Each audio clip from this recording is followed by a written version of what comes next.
Australian missionary Graham സ്റ്റെയിൻസിനെയും 2 മക്കളെയും ജീവനോടെ കത്തിച്ചു കൊന്ന കേസിൽ മുഖ്യപ്രതി ദാരാ സിംഗിനെ ജയിലിൽ നിന്ന് മോചിപ്പിക്കാൻ നീക്കം. നല്ല നടപ്പ് കണക്കിലെടുത്ത് മോചനം നൽകാൻ ഒഡീഷ ശിക്ഷാ അവലോകന ബോർഡ് ശുപാർശ ചെയ്തു.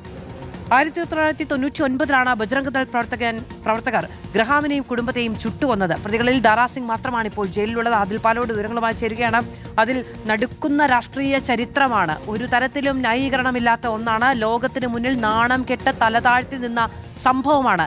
എന്തിനാണ്, എന്തു കണ്ടുകൊണ്ടാണ് ഈ നല്ല നടപ്പ്?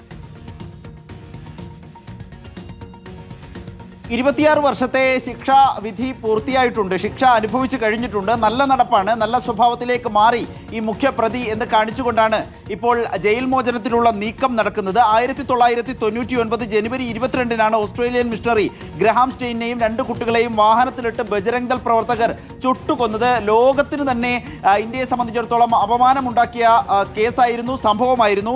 26 വർഷം ശിക്ഷ പൂർത്തിയാക്കിയിട്ടുണ്ട്.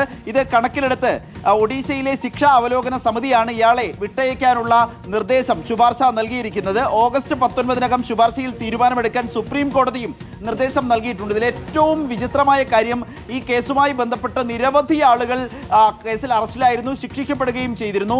സമാനമായി ഒഡീഷയിലെ ഈ ശിക്ഷാ അവലോകന ബോർഡിന്റെ ശുപാർശ പ്രകാരം നിലവിൽ എല്ലാവരെയും വിട്ടുകഴിഞ്ഞു. ഈ മുഖ്യപ്രതി ദാരാ സിംഗ് മാത്രമാണ് ഇപ്പോൾ നിലവിൽ ജയിലിലുള്ളത് എന്നുള്ളതാണ്. ഒഡീഷയിലെ കേന്ദുജർ ജില്ലാ ജയിലിലാണ് ഇപ്പോൾ ഈ പ്രതി ഉള്ളത്. ഇയാളെ കൂടി വിട്ടയക്കാനുള്ള നീക്കമാണ് നടക്കുന്നത്.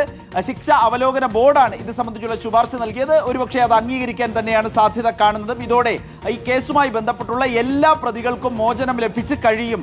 മാധു, ആദിൽ പാലോടാണ് വിവരങ്ങൾ നൽകിയത്. രാഷ്ട്രീയ